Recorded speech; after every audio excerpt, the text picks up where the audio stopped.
All right, it worked. Thanks so much for joining us. I'm really excited about this webinar series on participatory action research in action. We're going to be welcoming 4 really amazing guests this semester to talk to us about PAR research, their scholarship, their activism, and important issues when engaging in PAR research. And we really wanted to start this webinar series as a way to help further relationships among PAR researchers and activists, to support one another, to talk through our work, to talk through any struggles or issues that we're encountering, and to just kind of help establish another community of people interested in this work. So thanks so much for joining us. And I'm also going to introduce Mai-Ning Vang, who's going to be helping with the webinar today. She's going to be fielding questions. So as you have questions during this discussion, feel free to use the chat function. Mai-Ning will field those, and then we'll get to as many as we can at the end. So Mai-Ning, if you want to introduce yourself. Hi, everyone. Thank you for joining us today. My name is Mai-Ning. I go by she, her, new pronouns, and I am a current PhD student in the Educational Policy Studies program, and I work with the CCWT.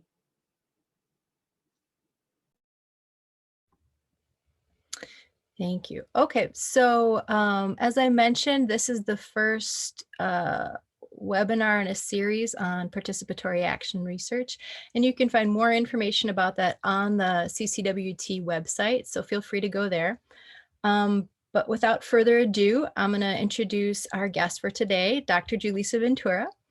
And Dr. Ventura is an assistant professor of education at Marquette University who specializes in Latinx education, critical youth studies, community-based education, and ethnic studies.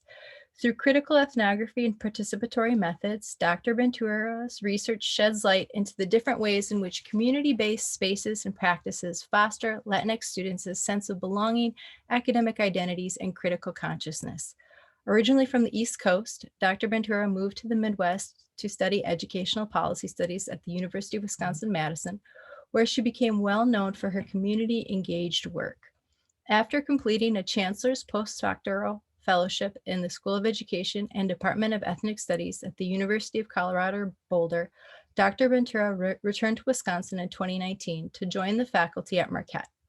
As the daughter of Salvadoran immigrants, Dr. Ventura deeply understands the struggles and resilience of immigrant families and has a profound commitment to honor the knowledge of Latinx communities and work towards socially just educational spaces for marginalized students. Currently, Dr. Ventura is developing partnerships with Latinx communities in the Milwaukee area. She'll be discussing this process of relationship building with us today.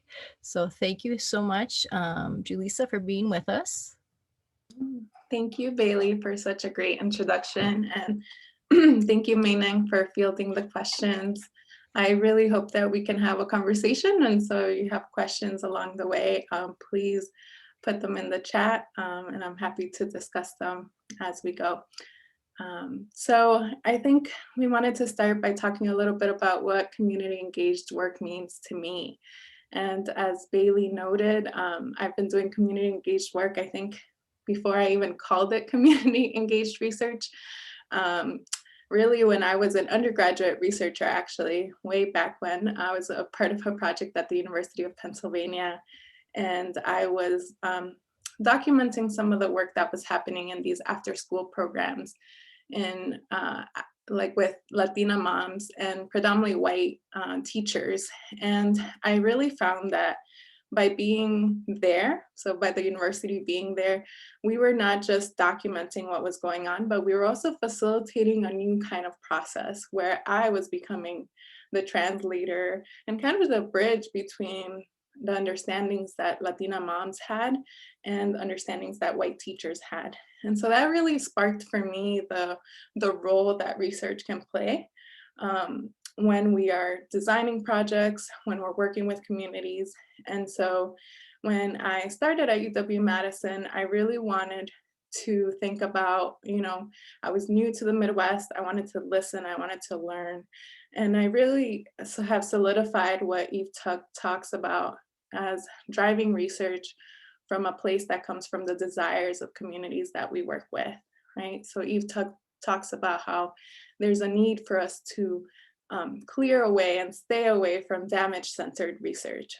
We know, actually, I would say in education, we have so many studies that have documented, right, the disparities and all of the forces that work against families and students of color.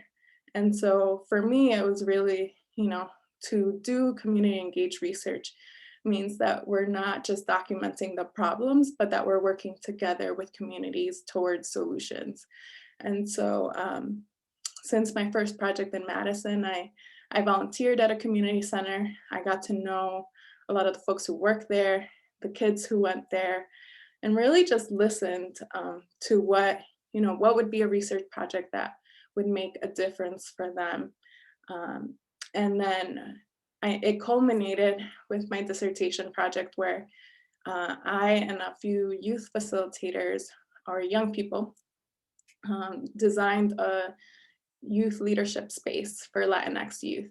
And this was a space that is by youth for youth. So the youth facilitators were all, from the Madison area, had grown up in the Madison area, and they were the ones running that space. They designed the curriculum, they designed the structures of the program. I was really a mentor researcher in that space, and I'm happy to talk more about what that entailed, but really the idea, right, that young people needed a space that was not driven by adults, and specifically not driven by white adults, came from the young people I was working with. And that's a space that is still, running up and running virtually right now, but it's still up and running today. And I think part of community engaged work is also that it's not just the researchers' work, but that it's the community's work, right? And that there's some ownership of that work by the community. Thank you for that. Yeah, to follow up, can you talk to us a little bit more about that mentor researcher role that you played in your dissertation study? Mm-hmm. Yeah, so, today we're talking a little bit about participatory action research. And some of you might be asking, what's the difference there? What's the difference between doing community engaged research and doing participatory action research? And I think the example of the roles I played kind of illuminates the differences. So when I first started working with young people, I really wanted to do participatory action research in kind of, I would say, the traditional way, right? That we become a research team, that we design the questions, we collect the data, we analyze the data, and then come up with solutions or policy changes from that data. And so that was really, I would say, my vision. And I quickly realized that it wasn't the vision of the young people that I was working with. And so I think community engaged research is a broader umbrella than participatory action research, maybe. And I would say that PAR is part of that, right? You can't do PAR, that's not community engaged. But I think, in kind of emphasizing the listening part and kind of driving research from a place of community, I decided, well, let me see what is it that these young people want to do. And really what they wanted to do was create a space for other Latinx youth and have those students or those young people drive what the group did. And so, they kind of said, Julissa, you're the researcher, you can help us by documenting the practices we're coming up with, by documenting the stories of young people. And that you can play that role while also kind of mentoring us. And so what that looked like was that I attended, the planning meetings with the facilitators. And obviously I wasn't just sitting there taking notes, but I was an active participant in that space, creating ideas and bouncing ideas off of them. And also telling them, I heard young people talk about, not having enough time to do homework, for instance, or not coming to meetings because they're they have finals. And so that would kind of influence practice sometimes. So, we would do study sessions instead of an official meeting when finals time came. And so, in some ways it was informing, my research was informing their practice. And then I was also, mentoring them if they had or needed support. And sometimes that meant, Julissa, you need to go get the chips, right? And the soda that we need for the meeting.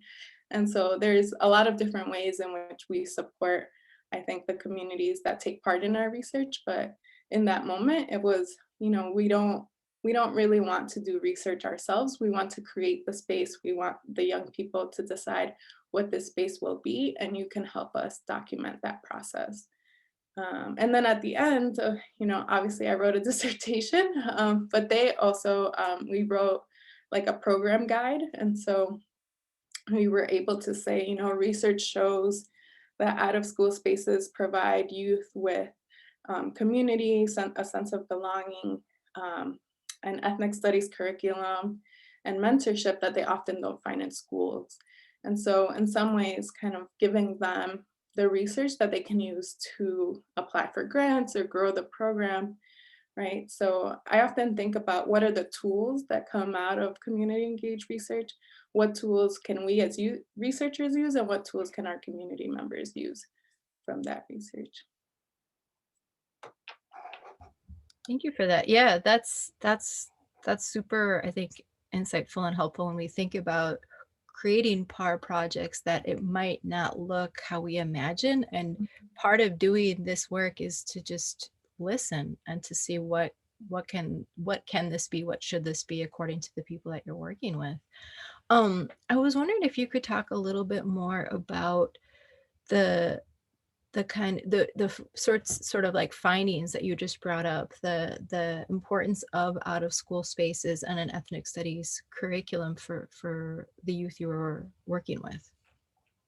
Yeah, so since I did take this kind of community engaged critical ethnography approach to my work, or to that project, I was able to ask young people about, what were their experiences like in schools, and what were their experiences like in this community space. And so what a lot of young people said, a lot of Latinx young people said, was that in schools, they felt often, you know, um, kind of like they were going at it on their own. There weren't a lot of teachers who looked like them. Sometimes they didn't have any, or they didn't really have, mentorship or a sense of belonging to their classes, because they felt like what they were learning in class didn't relate at all to their experience. And so I even had students who were taking Spanish and didn't feel comfortable in those classes because of the ways in which the teachers, kind of set up that class for white students who were just learning Spanish, but there they were sitting with their first language being Spanish, right? And kind of how that knowledge was not recognized. And so, in a lot of ways, students start to disengage from spaces where they don't see themselves represented, where they're not feeling included. So I also had some high academic achieving students that felt very uncomfortable in their honors and AP classes as sometimes the only student of color, sometimes one of a few. And a lot of those feelings were almost completely opposite with how they talked about the community group. In the community group, we were all of Latinx background, right? And so I had students that said, here I can be my whole self, right? I don't have to kind of leave out parts of who I am.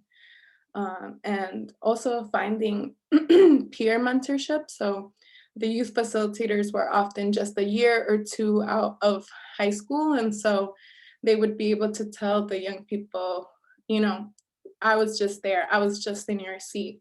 Like, I believe in you, and I know it's hard. I know you're experiencing a lot of, uncomfortable situations or challenging situations. Um, but you can do it. And I think there were also exchanges of information, right?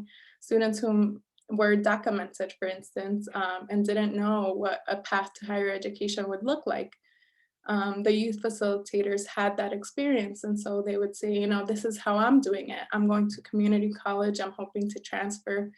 And so there were all these exchanges of information that I think supported youth in ways that they did not find in schools. So in schools, often what was happening was that counselors were not as aware of the structures around, especially undocumented status. So, they would sometimes disappoint students in telling them, oh, I'm not sure you can go to college at all, or kind of oversell and say, well, you should just apply everywhere and then you can decide. But then it would be a really big disappointment for students when they saw that UW-Madison classifies them as international students and they would have to pay, right, tuition, that there's no federal or state financial aid for them. And so I think without giving students the right information, they were setting up students to be disappointed and to be discouraged, right, and not try to follow that path anymore. And so I think community-based spaces are more in touch. They're more, right? They're more rooted, I think, in communities and have a broader and more in-depth understanding, especially of issues that affect communities. And so in that way, I think, there's a lot of power in community-based spaces. I think that they can also be in some ways co-opted by, kind of neoliberal structures. So once community-based programs start really emphasizing numbers, right, the number of students who attend, or Bianca Baldridge, who's faculty in EPS, also talks about this, right? Once community-based spaces start thinking about, well, if students attend this program, what impact is it going to have on their grades, or what impact is it going to have on their GPA? Once we start in some ways looking like schools, then I think that community-based spaces can also do harm. And so I think there's both possibilities and challenges with community-based spaces. In my work, I think I found that there were so many possibilities. The other part I didn't talk about was the curriculum. So because so many of the young people came to the space saying that they never learned anything about Latin America, or if they did, they said from a very like American centric perspective. And so they really wanted to learn about ethnic studies. And for instance, we had students say, I never knew there was a Chicano movement. I only knew about the civil rights movement because we talked about it for a week or two in my history class. And so when we would hear things like that, the facilitators would say, I think it'd be really great if we spent a couple of weeks talking about the Chicano movement and just talking about that history. And you see students' faces light up, right? When they see like our communities have been fighting and, getting out on the streets for years. It's not new.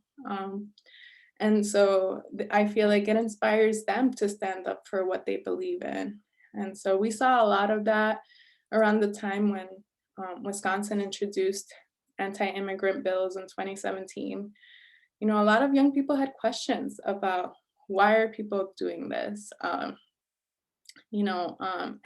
didn't even understand the impact that US policies have had on Latin America and why it is that we have so much immigration, right? And so we watched a documentary, Harvest of Empire, that talks about that and kind of breaks apart, right? Like, how is it that the US is implicated in a lot of what has happened in Latin America? And just giving young people, I think, the knowledge that they need to have a critical perspective, right? And kind of awaken that critical consciousness, and make sure that we acknowledge that their knowledge and their voice matters was really important, and something that I think a lot of schools struggle to do, specifically for our students of color.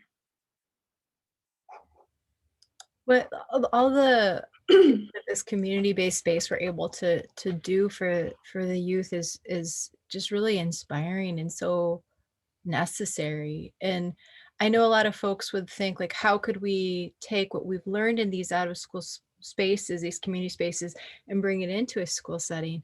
And often think about, well, then you're going to have it be co-opted in kind of the ways that you're talking about with numbers and federal funding and accountability. But I know some folks have been able to do it. Can you talk to us a little bit about that sort of tension of what's possible in an out of school space versus an in school space, and what you've seen in your work? Yeah, so I actually, in my postdoc in Boulder, Colorado, Ben Kirshner has a really great research practice partnership with Denver Public Schools, and that's the first time that I saw, what is possible in schools. And so um, Denver Public Schools has a Department of Student Voice Leadership at the district level, and they run basically what I would call par groups. Some some schools have a class, and some schools have an after-school program. But all schools that participate in that basically do a year-long par project, and they look at an issue in their school. So one school that I visited and did some data collection at, their students were looking at teacher turnover. So they had a lot of teacher turnover over the past few years, and they were, instead of trying to assess why are teachers leaving, what they wanted to know was what is the impact of your teacher leaving on students, right? And I think that's the difference about us asking questions, us as adults or researchers, and students asking questions. Because I think that if I had gone to the school and somebody told me we have a ton of teacher turnover, we don't know what's going on, I would probably design a project looking at what are right, what are the factors that are driving teachers to leave.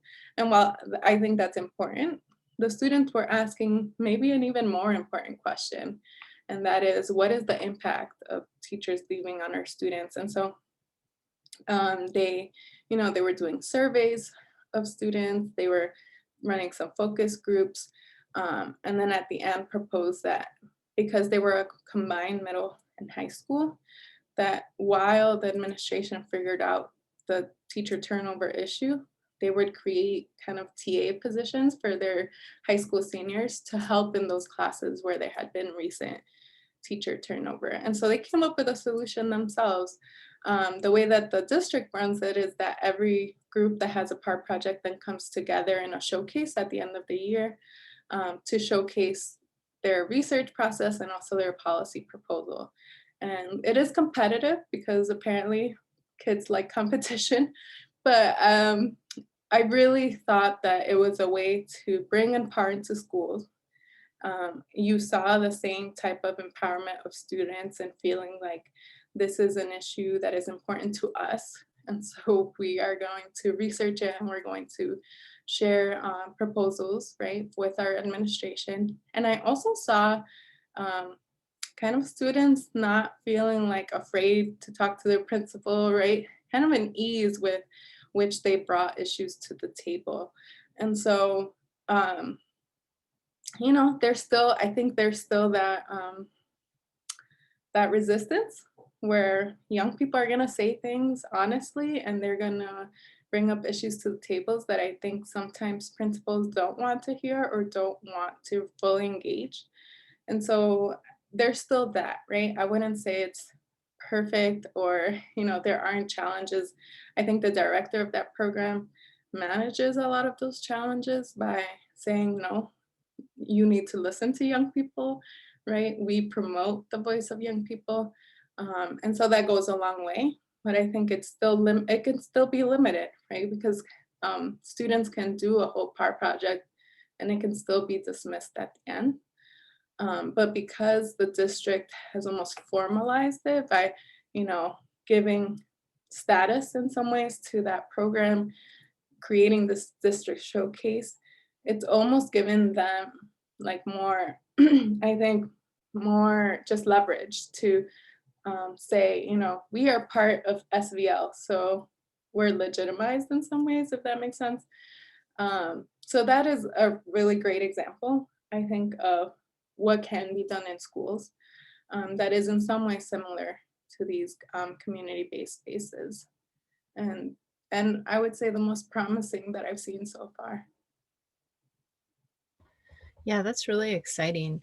Mhm. Um, my next question is more of like a research, putting on the researcher hat. So your work in Madison, you were here for a very long time. It took a while to establish these connections. You're involved with this community group for some time. In Denver, the folks you worked with had been with that group for some time as well. So it's not like these projects just snap happen in a short period of time. This is a lot of relationship building. And now you're in a fairly new position at Marquette. Can you talk to us how you are going about kind of building these new relationships and developing new communities? And on top of that, you're doing this during a pandemic, which obviously makes everything more difficult.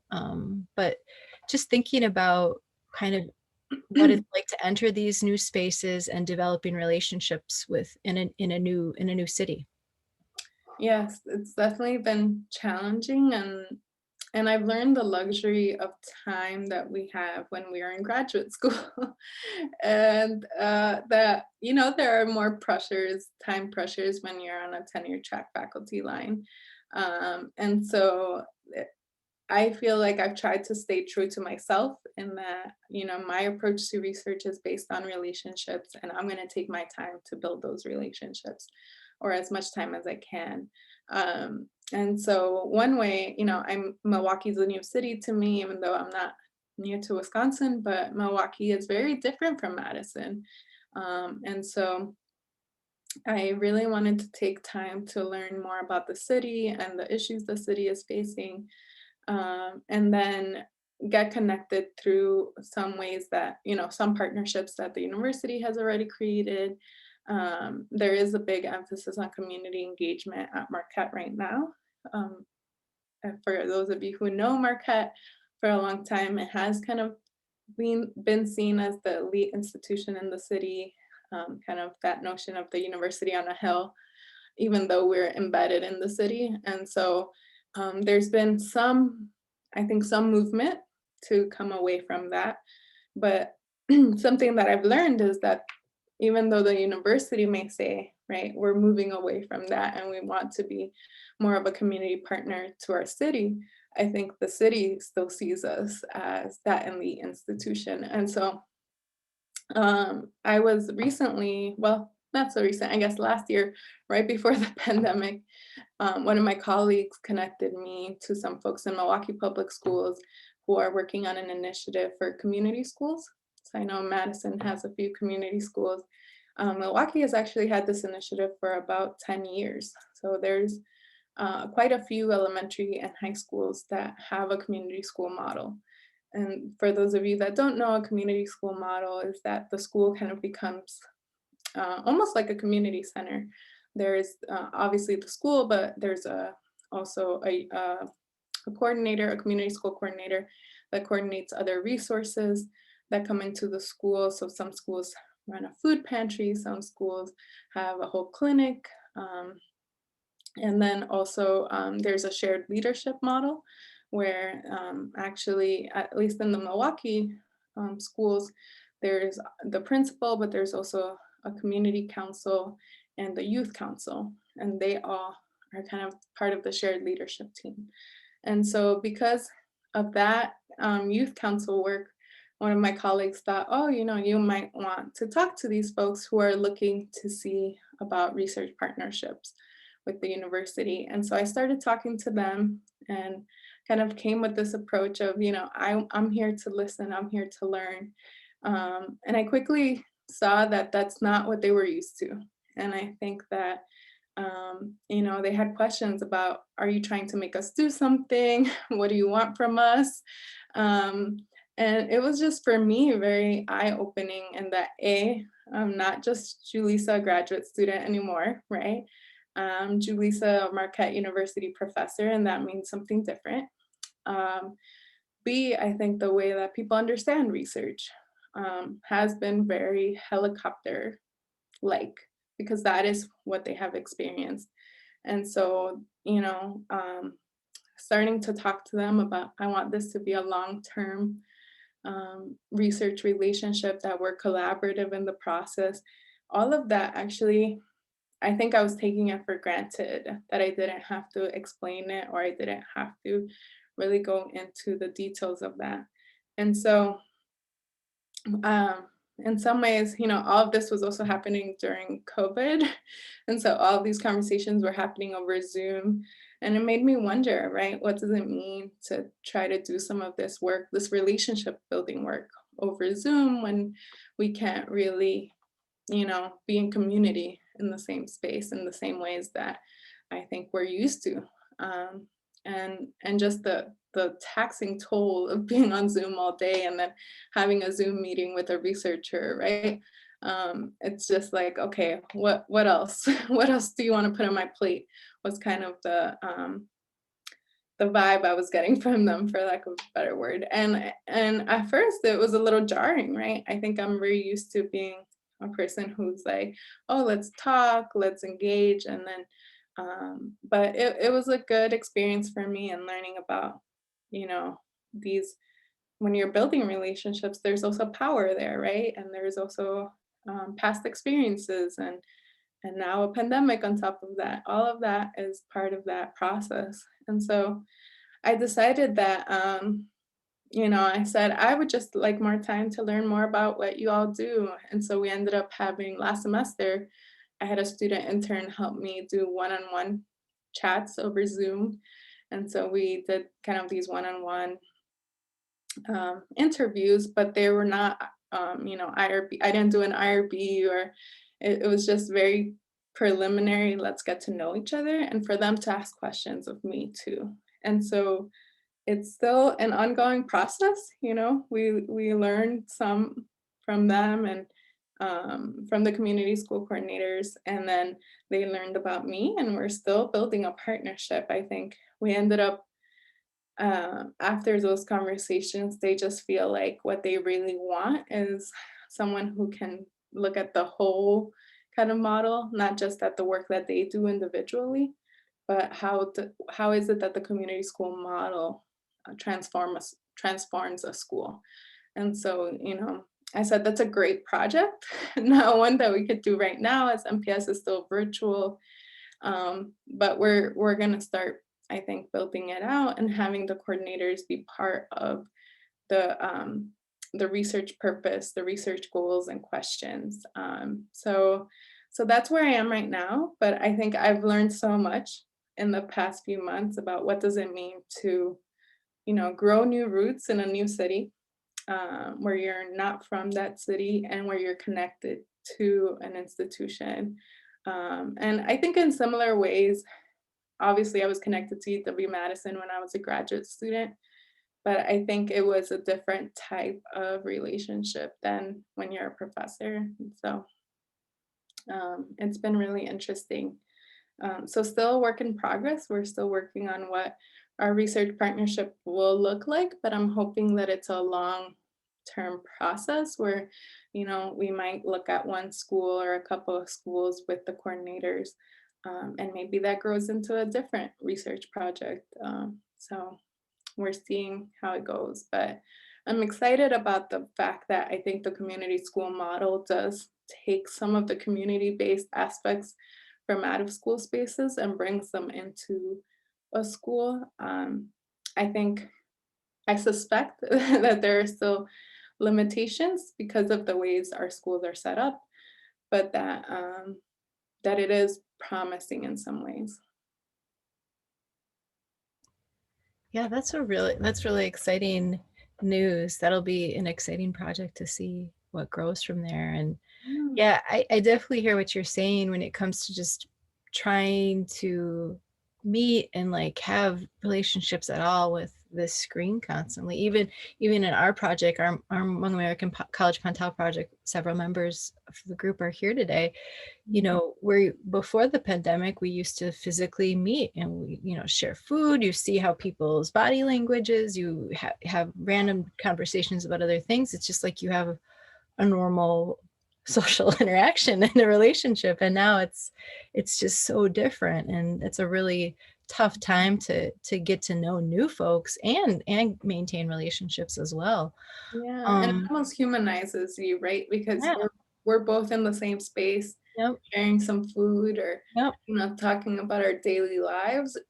Whereas I find it difficult to do that in a Zoom meeting, right? yeah, It's almost like we're here for business, so let's get talking, and right, it almost takes away like, oh, I'm a real person too, and like, um, yeah, so it's definitely a lot harder. yeah. As hopefully we come out of this sooner rather than later, but eventually, hopefully, we'll not always be meeting on Zoom. Um, I guess what I'm saying is, as we think about the future, this pandemic has really exposed a lot of already existing inequalities and inequities and exacerbated a lot of them too. But as we come out of this, what do you see the role of PAR research, community-based research in trying to develop more socially just institutions, policies, societies? What can we kind of look towards, in your view, as goals for us moving forward?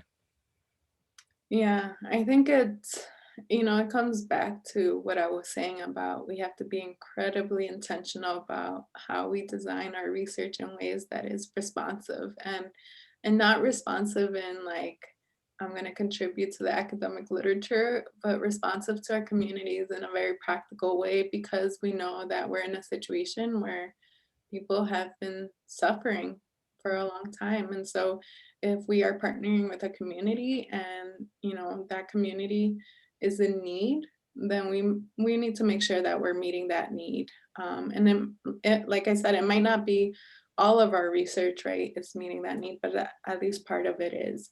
I think about resources as institutions of higher education, right? And our communities, at least here in Milwaukee, right, we have communities that are very under-resourced, underfunded. And so what is our responsibility um, as faculty members in an institution of higher education that has more resources to create some resource flows? I also think that what's promising about PAR is that action is embedded in it, right? Like there is just like we know that from this process, our community members, our students who are part of it will be action oriented. And I think that's very promising for the time where we're living, where we can't necessarily take the next 5 years to study the impact of COVID, but we need to, like you said, we already know it's exposed to existing inequalities and we need to do something about it. And that really, you know, as other scholars, Michael Apple, have said, right, like the people who are living it are the ones who know the most about, where do we go from here? And so I tried to be very humble in the ways that I approach PAR work or community engaged work and say, I'm trained as a critical ethnographer and I'm trained as a community-based researcher, a community engaged researcher, but the knowledge that communities hold about where do we go from here or what is needed is not something that I bring to the table. It's something that we can work on together. And I think that's going to be really important as we design research that has an immediate impact, not necessarily that we have to wait years to know, right? What the impact will be. So the promising part I would say is that action is implied and that it is part of the process, that community partnerships and community engagement is part of the process, right? It is embedded. And so that we know that if we take this approach to research, we're gonna come, to solutions that are driven by the communities as it should be. Mhm. Thank you for that. So that's my last question. We've got a good 15 minutes here for Q&A, so I'm going to turn it over to my Nang, and feel free to add more questions to the chat right now if questions are popping into your head during this Q&A. Yeah. All right. So I have a question here. Julissa, you actually started to answer this but what would it look like for higher ed institutions to better support PAR? So for example, the person asking the question says in their own work, they work with the Campus Community Engagement Center, and they're interested in programming infrastructure that supports this important method of research and doing it correctly. Yeah, so I think that's something that I really struggled with when I was first engaging with PAR, was that I didn't find a lot of support at UW-Madison. I was there, so I can say I think that there's more support now. And, just this series shows that. But really, not putting PAR in a place where it has to explain itself as rigorous, as legitimate, and actually recognizes it, that, in some ways, I think PAR can provide us with even more insights and, like I said, more action-based, just aspects of research that sometimes are lacking. And so definitely, I went to CUNY for a PAR Institute because there were no classes, for instance, that really trained graduate students to do this work. Later, I found out that in the School of Human Ecology, there's more folks doing PAR, but because of the way universities work, we're often siloed, right? So I was in the School of Education. I wasn't as aware of that work until I was doing it, and somebody was like, "Oh, let me connect you with so and so." And so, really putting, I think, more resources into classes, workshops, right? The other thing that PAR can be tricky because you hold multiple roles as a researcher, and there are ethical dilemmas that you really could benefit from a community to talk about those issues with. And so building more communities of practice for this work, I think, would be important. And finally, resources. I think that kind of like I was saying, I think there's a responsibility that institutions of higher education have for providing resources to community members who agree to participate in our research studies. And so if they are part of our team, if they're part of a PAR team, that they're being compensated for their work, right? And that was something that even in my work with the young people that I started the community group with, that was something I was really adamant about. I didn't want them, because I knew they would do it. They wanted to build a space for young people. So they were going to do it regardless of compensation, but I didn't want that to happen. And so I was able to get a grant from UW, humanities grant, to pay them a stipend. I basically used all that money for that. And then I got the community center that was hosting the group to hire them as part-time employees. And that's another thing that we, right, as researchers who are in positions of power, we know the structures. I had that conversation with the executive director, right? I can navigate those structures and advocate for that to change. And so that's another thing that I think that universities could do, is put more resources into also bringing in community members to do this work with us.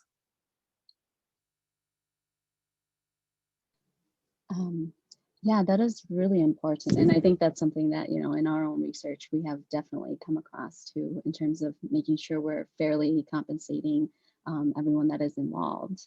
Yeah, and I would say that sometimes universities say we can't do that, or the structure isn't there to do that. Mhm. And then I ask, when are we going to change those structures in order to do the work we want to do? Because if not, we're always going to be stuck in the colonizing type of research. So, Exactly. Yeah. I have another question here about about IRB issues. So in doing IRB for PAR projects with high school student researchers, are these projects reviewed by a school district IRB? And if so, what is the process like? Are there any particular issues you've found related to research ethics in the context of PAR in schools with student researchers? yeah, that's a good question that I can only partially answer because I haven't done that type of work. Um, and the Denver work, even though the students were doing PAR, it was almost like a layered research projects so that CU Boulder researchers were documenting the work of the students, right? So the students themselves weren't necessarily publishing their work. And so I don't think they were getting IRB clearance to do their par work, though of course the university researchers did. And we were getting consent from students to be part of the study. So it was almost like a studying a study. So I think in a lot of ways, that's the ways that I've done my work, is almost this layered process. But I think there are folks out there who have done research collectives of high school students, Jason Irizarry, somebody who comes to mind, Eve Tuck, Michelle Fine, all those folks at CUNY and the PAR Institute there. So it is possible. I know that I've read how some people, have a whole Saturday workshop on IRB and get their students to do the city training together and, just kind of building it as a learning process too, right? So why is it that we have a city training? Why do we have to have ethical training before we do research? I think students get really interested in that. And they learn about, right, the Tuskegee case and all these cases that that they might not know about before. And so there are definitely people who do that work, have done that work. That bureaucracy and all of that it's there. I mean, even with my partnership right now, there's this very preliminary partnership with NPS. One of the first things we're talking about is, well, we would have to go through NPS IRB. What does that mean? The school district would like a pre-proposal, right? So it's a lot of logistical things to get worked out. But as Stacy Lee once told me, just because there are hoops doesn't mean you don't try to jump through those hoops, right? So.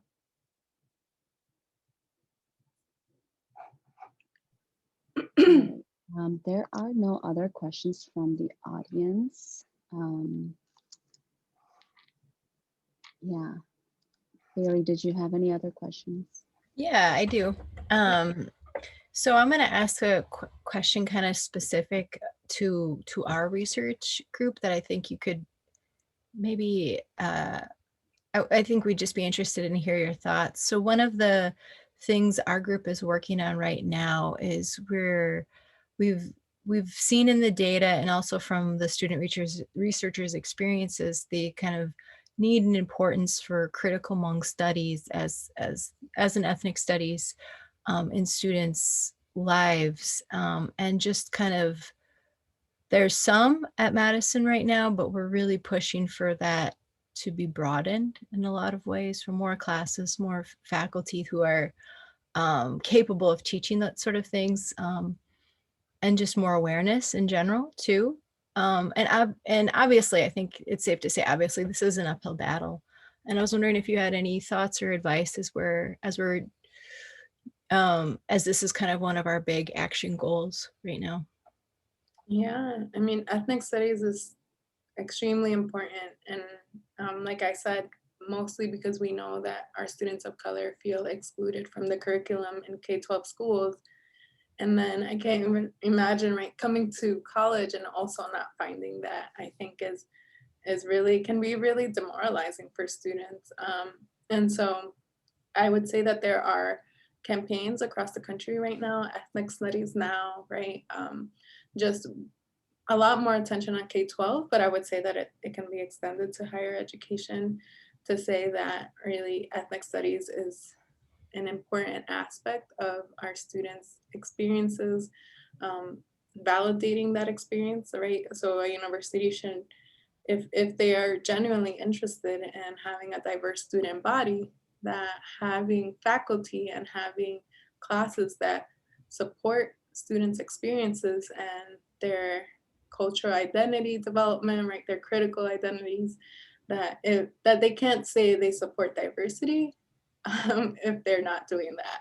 Mm-hmm. And I would say, I'm not sure I have any practical advice, but I think that universities right now, including my own, will have a lot to say about growing a diverse student body. Yeah. And it is, our moment to ask, well, what are you doing, right, for that? Not just recruiting diverse students, not just bringing them to campus, but what does it look like to have them on campus? And that if you can't answer that question, then we're in trouble, right? And so really kind of taking, I think, that angle of asking administration, asking folks um, who are promoting diversity to tell us then what's the plan, right? What's the plan to grow these programs? Because we know this is what students need. And here's our research from our collective, right? And from student experiences. So how do we, get to have this conversation and move kind of some of those things forward? I think the challenge right now is that, I'm not as in tune with the conversations at UW-Madison, but at least at Marquette, there's this scarcity conversation, the impact that COVID has had. But we need to keep pushing. I think we can't stand down just because we're in a pandemic right now. I would actually say that this has illuminated, right? That we need even more, I think, resources and just spaces of support for students, because these are the communities that have been highly impacted by this pandemic. And so if you don't have that support system, then you're going to fail those students. And so, that's something that I've been kind of struggling with, is how do I talk to my own administrators at my university when all they want to talk about is budget cuts and scarcity. But I'm telling myself I'm not going to let down, right? And we're still going to push. We're going to keep on pushing. Mm-hmm.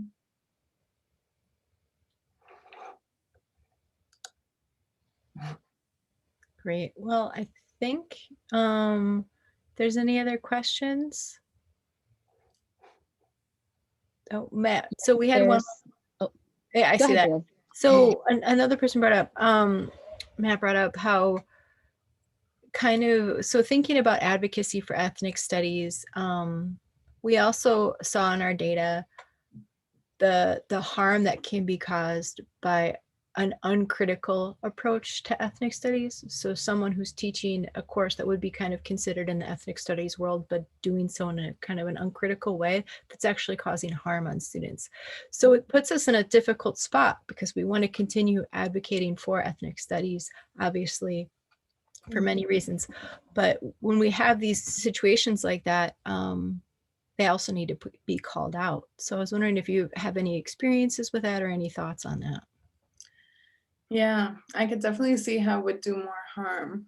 And especially when students feel like they become then, if it's an uncritical approach, then a student who's in that class who identifies with that background might feel like I need to correct what's going on, right? Or I need to constantly speak up, and how much more taxing that is for those students.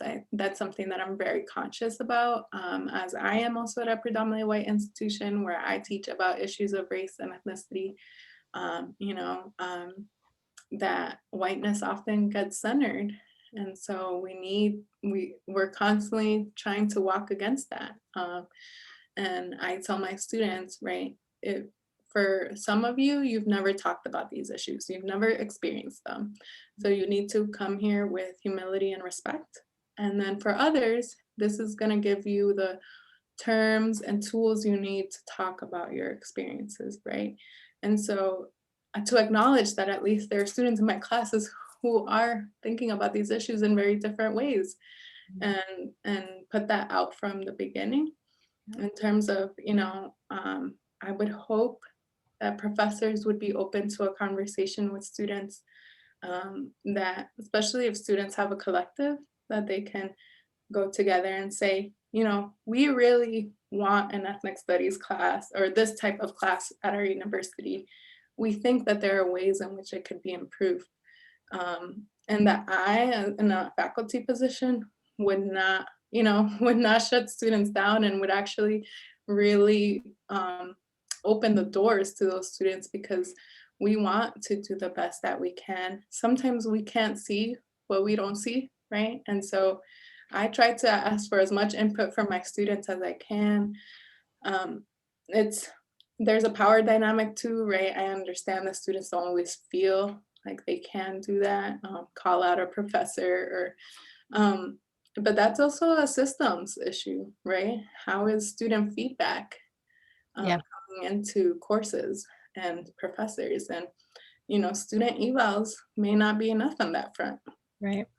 The generic student evaluation form does not ask, is this a critical course? Or, you know, should the curriculum in this course be improved or changed? So that, I think, it begs the question, if we do have an ethnic studies program at a university, whether it's UW-Madison, Marquette, and what are the ways in which we are evaluating those courses?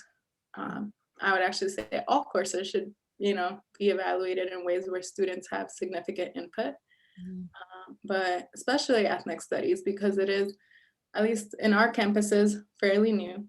Mhm. We have a race, ethnicity, indigenous studies program developing here at Marquette too. And so because they are newer, in some ways there are possibilities there, right? To build kind of a feedback system that's different than what we know. So that would be one way to also, you know, it doesn't put students in an awkward position, but to have, if students were able to develop a feedback system, Right. what would that look like?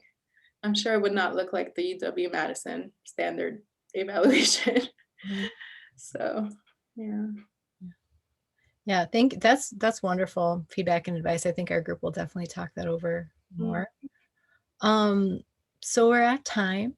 I just wanted to thank everybody for joining us. Thank you, Julissa, for being here. If we were in real life, we'd all clap right now. This is real life, in, like, a weird Yeah, way. thank you all for attending.